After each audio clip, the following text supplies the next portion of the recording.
Welcome back everyone to the official YouTube channel of ES Academy. I am Yogesh. As you know कि last video ਦੇ ਵਿੱਚ ਆਪਾਂ consolidation ਪੜ੍ਹ ਰਹੇ ਸੀ। Consolidation ਦਾ ਇੱਕ ਪਾਰਟ ਆਪਣਾ pending C, that is degree of consolidation. ਤਾਂ ਆਪਣੀ ਇਸ ਵੀਡੀਓ ਦਾ ਮੇਨ ਪਰਪਸ ਹੈ ਡਿਗਰੀ ਆਫ ਕੰਸੋਲੀਡੇਸ਼ਨ ਨੂੰ ਪੜ੍ਹਨਾ, ਉਹਨੂੰ ਬਾਕੀ ਫੈਕਟਰਸ ਦੇ ਨਾਲ ਲਿੰਕ ਕਰਕੇ ਦੇਖਣਾ। ਤਾਂ ਹੁਣ ਡਿਗਰੀ ਆਫ ਕੰਸੋਲੀਡੇਸ਼ਨ ਨੂੰ ਆਪਾਂ ਯੂ ਨਾਲ ਡਿਨੋਟ ਕਰਦੇ ਹਾਂ, ਕੈਪੀਟਲ ਯੂ ਨਾਲ। ਸਮਾਲ ਯੂ ਨਾਲ ਆਪਾਂ ਪੋਰ ਵਾਟਰ ਪ੍ਰੈਸ਼ਰ ਨੂੰ ਇੰਡੀਕੇਟ ਕੀਤਾ ਸੀ, ਕੈਪੀਟਲ ਯੂ ਦੇ ਨਾਲ ਆਪਾਂ ਡਿਗਰੀ ਆਫ ਕੰਸੋਲੀਡੇਸ਼ਨ ਨੂੰ ਇੰਡੀਕੇਟ ਕਰਾਂਗੇ। ਤਾਂ ਡਿਗਰੀ ਆਫ ਕੰਸੋਲੀਡੇਸ਼ਨ ਦਾ ਕੀ ਮਤਲਬ ਹੁੰਦਾ ਹੈ? ਟੋਟਲ ਕੰਸੋਲੀਡੇਸ਼ਨ ਦਾ ਕਿੰਨਾ ਪਾਰਟ ਕੰਪਲੀਟ ਹੋ ਗਿਆ, that is degree of consolidation. Total consolidation ਦਾ ਕਿੰਨਾ ਪਾਰਟ ਇੱਕ ਟਾਈਮ ਤੱਕ ਕੰਪਲੀਟ ਹੋ ਚੁੱਕਿਆ ਹੈ, ਉਹਨੂੰ ਆਪਾਂ ਡਿਗਰੀ ਆਫ ਕੰਸੋਲੀਡੇਸ਼ਨ ਬੋਲਦੇ ਹਾਂ। ਜਾਂ ਇਹਨੂੰ ਆਪਾਂ ਕੀ ਕਹਿ ਸਕਦੇ ਹਾਂ? ਸੈਟਲਮੈਂਟ। ਇਹਨੂੰ ਆਪਾਂ ਸੈਟਲਮੈਂਟ ਡਨ ਕਹਿ ਸਕਦੇ ਹਾਂ। ਜਿੰਨੀ ਸੈਟਲਮੈਂਟ ਹੋਗੀ over total settlement. Total settlement ਤੋਂ ਇੱਥੇ ਮਤਲਬ ਹੈ ਮੈਕਸਿਮਮ ਸੈਟਲਮੈਂਟ ਨਾਲ। ਤਾਂ ਡਿਗਰੀ ਆਫ ਕੰਸੋਲੀਡੇਸ਼ਨ ਕੀ ਹੈ? ਜਿੰਨੀ ਸੈਟਲਮੈਂਟ ਹੋਗੀ ਵਟਾ ਜਿੰਨੀ ਮੈਕਸਿਮਮ ਸੈਟਲਮੈਂਟ ਹੋ ਸਕਦੀ ਹੈ ਉਸ ਪਾਰਟਿਕੂਲਰ ਸੋਇਲ ਦੀ। ਕਲੀਅਰ? ਤਾਂ ਹੁਣ ਇਹਨੂੰ ਆਪਾਂ ਕਿਵੇਂ ਲਿਖ ਸਕਦੇ ਹਾਂ? Delta H over delta H Max. ਕਿੰਨੀ ਸੈਟਲਮੈਂਟ ਹੋਗੀ ਬਟਾ ਕਿੰਨੀ ਸੈਟਲਮੈਂਟ ਮੈਕਸਿਮਮ ਹੋ ਸਕਦੀ ਹੈ।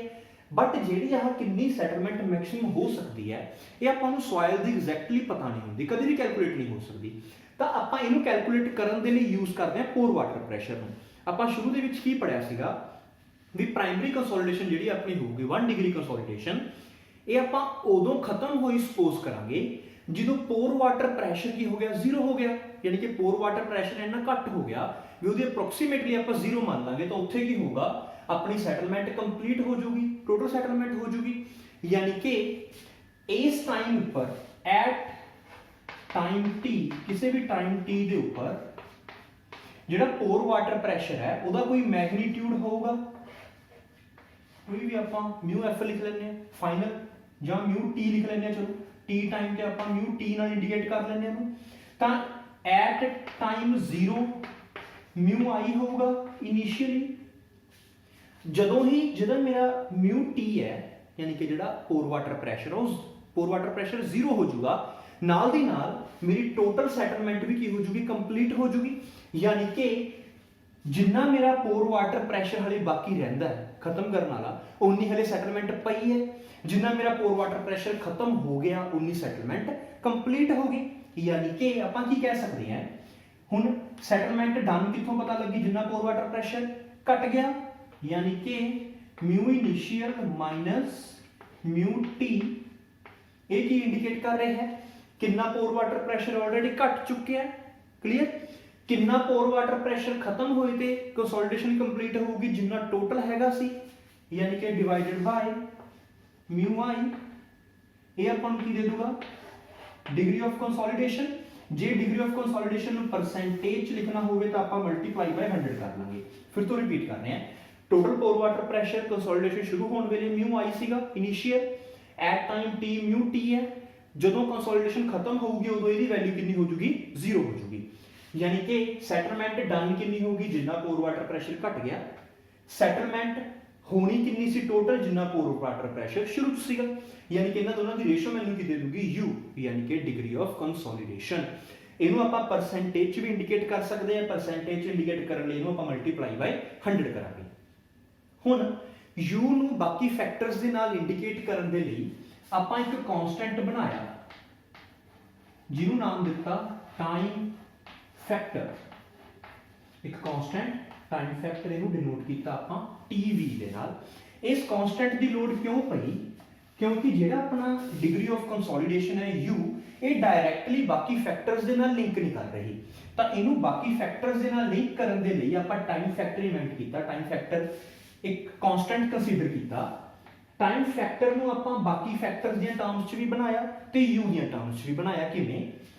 Time factor is equal to π/4 u square if u is less than 60% and tv is equal to 1.783 minus 0.933 log 100 minus u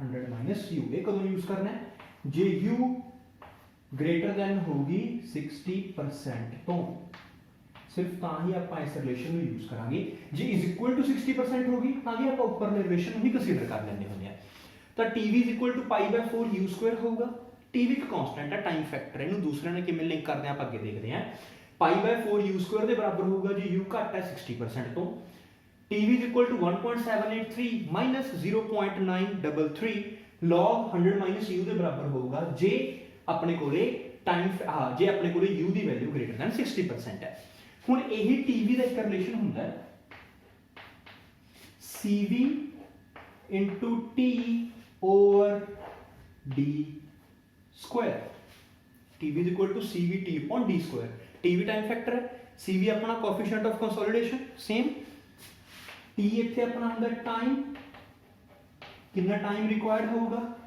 d ਆਪਣਾ ਹੁੰਦਾ drainage path ਹੁਣ ਇਸ ਡਰੇਨੇਜ ਪਾਥ ਬਾਰੇ ਸਮਝਦੇ ਹਾਂ ਡਰੇਨੇਜ ਪਾਥ ਦਾ ਕੀ ਮਤਲਬ ਹੈ ਦੇਖੋ ਡਰੇਨੇਜ ਪਾਥ ਦਾ ਕੀ ਮਤਲਬ ਹੈ ਜਿਵੇਂ ਮੇਰੇ ਕੋਲੇ ਕੋਈ ਸੋਇਲ ਸੈਂਪਲ ਹੈ ਲਾਈਕ ਦਿਸ ਹੁਣ ਇਸ ਸੋਇਲ ਸੈਂਪਲ ਦੇ ਵਿੱਚ ऊपर भी इम्परमिएबल लेयर है यानी कि पानी ऊपर भी नहीं जा सकता सिर्फ नीचे वाटर दे निकलण वास्ते एक रास्ता है इस पर्टिकुलर सॉइल सैंपल दे विच ते साइडां दे तो पानी जा ही नहीं सकता क्योंकि सॉइल दे केस च आपां इनफाइनाइट सैमी इनफाइनाइट मटीरियल मानदे हां सॉइल नूं यानी कि हॉरिजॉन्टली सॉइल दा किते भी एंड नहीं हुंदा तां इन दैट केस वाटर जां तां उपरों निकल पाऊगा ते जां ही नीचों निकल पाऊगा तां इन दैट केस जदों मैं इहदे उपर लोड अप्लाई करना शुरू करूंगा ਤਾਂ ਵਾਟਰ ਨੂੰ ਨਿਕਲਣ ਲਈ ਸਿਰਫ ਇੱਕੋ ਹੀ ਪਾਥ ਹੈ ਨੀਚੋਂ ਦੀ ਬਾਹਰ ਨਿਕਲ ਸਕਦਾ ਹੈ ਤਾਂ ਹੁਣ ਇਸ ਕੇਸ 'ਚ ਕੀ ਹੋਊਗਾ ਸਭ ਤੋਂ ਜ਼ਿਆਦਾ ਪਾਥ ਕਿਹਨੂੰ ਟਰੈਵਲ ਕਰਨਾ ਪਊਗਾ ਜਿਹੜਾ ਵਾਟਰ ਜਸਟ ਉੱਪਰ ਵਾਲੇ ਸਰਫੇਸ ਦੇ ਨਾਲ ਹੋਊਗਾ ਉਹਨੂੰ ਸਾਰਾ ਰਸਤਾ ਟਰੈਵਲ ਕਰਨਾ ਪਊਗਾ ਤਾਂ ਕਿਸੇ ਵੀ ਇੱਕ ਵਾਟਰ ਮੋਲੀਕਿਊਲ ਨੂੰ ਬਾਹਰ ਨਿਕਲਣ ਦੇ ਲਈ ਸੈਂਪਲ ਚੋਂ ਜਿੰਨਾ ਪਾਥ ਟਰੈਵਲ ਕਰਨਾ ਪੈ ਰਿਹਾ ਉਹਨੂੰ ਬੋਲਦੇ ਆਪਾਂ ਡਰੇਨੇਜ ਪਾਥ ਤਾਂ ਇਨ ਦਿਸ ਕੇਸ ਜਿਹੜੇ पार्टिकल वास्ते ड्रेनेज पाथ सब तो ज्यादा होगा ਉਹਨੂੰ ਹੀ ਆਪਾਂ ਕੈਲਕੂਲੇਸ਼ਨਸ ਦੇ ਲਈ ਪੁੱਟ ਕਰਾਂਗੇ ਤਾਂ ਇਨ ਦਿਸ ਕੇਸ ਡਰੇਨੇਜ ਪਾਥ ਕਿੰਨਾ ਹੋ ਗਿਆ ਜਿੰਨੀ ਹਾਈਟ ਆਫ ਸੈਂਪਲ ਹੈ ਯਾਨੀ ਕਿ d ਕਾਦੇ ਬਰਾਬਰ ਆ ਗਿਆ z ਦੇ ਬਰਾਬਰ ਆ ਗਿਆ ਜਾਂ ਹਾਈਟ ਦੇ ਬਰਾਬਰ ਆ ਗਿਆ ਹੁਣ ਜੇਕਰ ਮੈਨੂੰ ਡਬਲ ਡਰੇਨੇਜ ਪ੍ਰੋਵਾਈਡ ਕਰਾਂ ਡਬਲ ਡਰੇਨੇਜ ਤੋਂ ਕੀ ਮਤਲਬ ਹੈ ਜੇਕਰ ਮੈਂ ਉੱਪਰੋਂ ਵੀ ਵਾਟਰ ਦਾ ਫਲੋ ਅਲਾਉ ਕਰਦਾ ਜਾਂ ਨੀਚੋਂ ਵੀ ਵਾਟਰ ਦਾ ਫਲੋ ਅਲਾਉ ਕਰਦਾ ਜਾਂ ਫਿਰ ਆਪਾਂ ਕੀ ਕਰੀਏ ਇੱਕ ਐਸੇ ਸੋਇਲ ਸੈਂਪਲ ਦੇ ਸੈਂਟਰ ਦੇ ਵਿੱਚ एक क्ले लेयर की थां ते सैंड की एक बरीक जी लेयर इंट्रोड्यूस कर दी है मोस्टली आपां नूं क्वेश्चन यही कंसैप्ट देखने को मिलता है जदों आपां सैंड की लेयर इहदे विच इंट्रोड्यूस करांगे तां सैंड दे विचों वाटर दा फ्लो ईजी हुंदा है एज कंपेयर टू क्ले नालों तां वाटर नूं हुण ट्रैवल कितना करना पऊगा सारा वाटर इस सैंड सैंपल दे विच पहुंच के बाहर निकल जूगा तां उस केस च आपां की करांगे हुण मैक्सिमम वाटर ट्रैवल करना पऊगा इस टॉप वाले नूं कितना ट्रैवल करना पिया d कितना आ गया z/2 ਦੇ ਬਰਾਬਰ ਆ ਗਿਆ ਤਾਂ ਇਸ ਨੂੰ ਬੋਲਦੇ ਆਪਾਂ ਡਬਲ ਡਰੇਨੇਜ ਜਦੋਂ ਵਾਟਰ ਦੇ ਨਿਕਲਣ ਦੇ ਲਈ ਦੋ ਰਸਤੇ ਅਵੇਲੇਬਲ ਹੋਣ ਉਹਨੂੰ ਬੋਲਦੇ ਡਬਲ ਡਰੇਨੇਜ ਜਦੋਂ ਵਾਟਰ ਦੇ ਨਿਕਲਣ ਲਈ ਇੱਕੋ ਰਸਤਾ ਅਵੇਲੇਬਲ ਹੋਵੇ ਉਹਨੂੰ ਬੋਲਦੇ ਆਪਾਂ ਸਿੰਗਲ ਡਰੇਨੇਜ ਇਹ ਜਿਹੜਾ ਇੱਕੋ ਰਸਤਾ ਅਵੇਲੇਬਲ ਹੈ ਇਹ ਟੌਪ ਵੱਲ ਵੀ ਹੋ ਸਕਦਾ ਹੈ ਤੇ ਬਾਟਮ ਵੱਲ ਵੀ ਹੋ ਸਕਦਾ ਹੈ ਤਾਂ ਹੁਣ d ਕੀ ਹੋਊਗਾ drainage path question to question vary ਕਰੂਗਾ t ਆਪਣਾ ਟਾਈਮ ਹੋ ਗਿਆ tv ਆਪਣਾ ਕੀ ਹੋ ਗਿਆ ਟਾਈਮ ਫੈਕਟਰ ਤਾਂ ਇੱਥੋਂ ਆਪਾਂ ਇਹਨਾਂ ਦੋਨਾਂ ਨੂੰ ਲਿੰਕ ਕਰਕੇ u ਦਾ ਤੇ ਬਾਕੀ ਫੈਕਟਰਸ ਦਾ ਰਿਲੇਸ਼ਨ ਆਪਾਂ ਡਿਵੈਲਪ ਕਰ ਸਕਦੇ ਹਾਂ ਕਿਉਂਕਿ ਆਪਾਂ ਕੀ ਪੜਿਆ ਸੀਗਾ cv mv ਨਾਲ ਲਿੰਕ ਕਰਦਾ ਹੈ ab ਨਾਲ ਲਿੰਕ ਕਰਦਾ ਹੈ mv ਅੱਗੇ ਬਾਕੀ ਸਾਰੇ ਫੈਕਟਰਸ ਨਾਲ ਲਿੰਕ ਕਰ ਰਹੇ ਹਾਂ ਤਾਂ ਇੱਥੋਂ ਸਾਰੇ ਫੈਕਟਰਸ ਦੇ ਵਿੱਚ ਇੱਕ ਰਿਲੇਸ਼ਨ ਡਿਵੈਲਪ ਹੋ ਜਾਂਦਾ ਹੈ ਜੇ ਹੁਣ ਇੱਥੋਂ ਆਪਾਂ ਦੇਖੀਏ ਫਸਟ ਵਾਲੇ ਰਿਲੇਸ਼ਨ ਨੂੰ ਤੇ ਇਸ ਰਿਲੇਸ਼ਨ ਨੂੰ ਪਿਕ ਕਰਕੇ ਦੇਖੀਏ ਮੋਸਟਲੀ ਆਪਣੀ ਜਿਹੜੀ ਡਿਗਰੀ ਆਫ ਕੰਸੋਲੀਡੇਸ਼ਨ ਹੁੰਦੀ ਹੈ ਉਹ ਲੈਸ ਦੈਨ 100% ਹੀ ਦੇਖਣ ਨੂੰ ਮਿਲੂਗੀ ਆਪਾਂ ਨੂੰ ਤਾਂ ਹੁਣ ਜੇ ਆਪਾਂ ਇਹਨਾਂ ਦੋਨੇ ਰਿਲੇਸ਼ਨਸ ਨੂੰ ਦੇਖੀਏ ਤਾਂ ਇੱਥੋਂ ਮੇਰੇ ਕੋਲੇ ਕੀ ਆ ਰਿਹਾ ਹੈਗਾ π/4 u square is equal to cvt upon d square आ रहा है क्लियर यानी कि जे मेरा टाइम ते कोएफिशिएंट ऑफ कंसोलिडेशन कांस्टेंट है तो मेरा u inversely proportional to d आ रहा है यानी कि जिन्ना ड्रेनेज पाथ ज्यादा होगा उन्नी डिग्री ऑफ कंसोलिडेशन घट होगी इन अ फिक्स्ड टाइम। यही आप कह सकते हैं जिन्ना वाटर ਨੂੰ रास्ता ज्यादा ट्रैवल करना पै रहा है उन्ना ही डिग्री ऑफ कंसोलिडेशन अपनी की होगी घट होगी, सॉइल कंसोलिडेट की होगी घट होगी।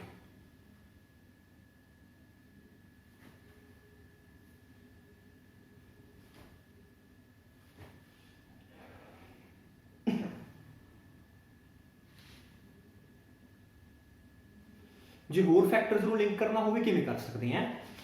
हुण टाइम ते डी दे विच की रिलेशन बन रहा है, टी मेरा डायरैक्टली प्रोपोर्शनल टू आ रहा है डी स्क्वायर दे, यानी कि इत्थों मैनूं की पता लग रहा है जे मेरा ड्रेनेज पाथ डबल हो जाऊगा, जिहड़ा मेरा ड्रेनेज पाथ है कि वाटर ਨੂੰ ट्रैवल करने लई जिन्ना रास्ता तय करना पै रहा है जे वो डबल हो गया तो टाइम कितना हो जाऊगा 4 टाइम्स। एक मोस्टली यूज्ड रिलेशन है, जे ड्रेनेज पाथ डबल हो जाऊगा तो मेरा टाइम की हो जाऊगा 4 टाइम्स हो जाऊगा। जहां आप जिवें इन्हां दोने केसेस दे विच की कीता सीगा ड्रेनेज पाथ नूं घटा के हाफ करता सी, तो जे मेरा ड्रेनेज पाथ हाफ हो गया तो मेरा टाइम कितना हो जाऊगा 1/4 टाइम्स। आपां नूं मोस्टली जिहड़े पेपर च क्वेश्चंस आउणे हैं वो इसे कॉन्सैप्ट उपर देखण नूं मिलणगे, किहदे किहदे उपर टाइम दे उपर जिहदा आपां टाइम कढना होगा बाय यूजिंग ड्रेनेज पाथ, ਜਾਂ ਆਪਾਂ ਡਿਗਰੀ ਆਫ ਕੰਸੋਲੀਡੇਸ਼ਨ ਨੂੰ ਲਿੰਕ ਕਰਨਾ ਹੋਊਗਾ ਇਹਨਾਂ ਵਿੱਚੋਂ ਕਿਸੇ ਫੈਕਟਰ ਦੇ ਨਾਲ।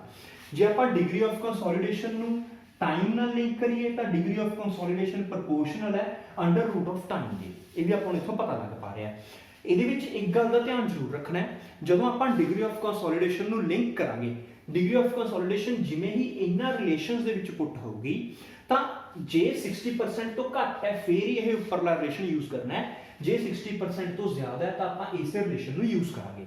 पर ये एक गल की आपां नूं रिलीफ है, मोस्टली आपां नूं इसे कॉन्सैप्ट के उपर ही क्वेश्चंस पूछण नूं मिलणगे। क्लीयर। हुण आपां देखदे हां कुछ इंपीरिकल इक्वेशंस जिहड़ियां कि अपणियां बाकी कॉन्स्टेंट्स कढण दे लई यूज हुंदियां ने। देखो सी सी याद होगा कोफिशिएंट ऑफ कंप्रेशन सीगा ये अपना सी सी, तां सी सी दा एक रिलेशन हुंदा है 0.009 liquid limit minus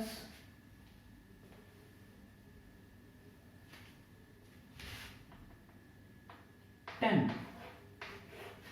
for undisturbed clay, क्योंकि कंसोलिडेशन मोस्टली क्ले की प्रॉपर्टी है तो ये रिलेशन होंगे फॉर अनडिस्टर्ब्ड क्ले।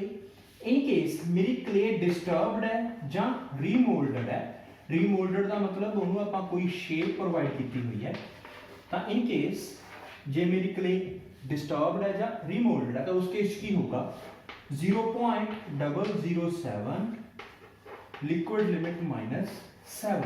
फिर आप ये रिलेशन यूज करांगे। इन्हां दोने रिलेशंस का गेट दे विच बहुत एप्लीकेशन है, क्योंकि जिहड़ियां सीसी दी वैल्यूज होंदियां आपां नूं कदे भी प्रोवाइडेड नहीं होंदियां तो वो वैल्यूज आपां इन्हां ही रिलेशंस दे विचों पिक करनियां होंदियां ने। क्लीयर। हुण तक आपां कंसोलिडेशंस दे जिन्ने भी रिलेशंस पढ़े ने वो आपां इत्थे एक बार शॉर्टलिस्ट करते हैं। सब तो पहला आपां की पढ़िया delta H upon H naught is equal to delta V upon V आया ते नाल ही delta E upon 1 plus E naught आया। सैकेंड आप रिलेशन केड़ा पढ़िया सीगा, ये सारे फॉर्मूले तुसीं ध्यान च रखना है, पेपर च आपां इन्हां दी बहुत लोड़ पऊगी। तो सैकेंड रिलेशन की आ गया सी अपना जदों आपां AV ते CC दे रिलेशन बनाए सीगे। AV अपने कोल कादे बराबर आया सीगा delta E over delta sigma bar ते CC कादे बराबर आया सी अपना CC is equal to delta E over log sigma bar over sigma naught bar. इनू ही आप ऐसा भी लिख सकते हैं delta E over log sigma naught bar plus delta sigma bar over sigma naught bar. Clear. Fourth ये दो कांस्टेंट पढ़े सी आपां, ये तो अगला कांस्टेंट आया सी अपना MV।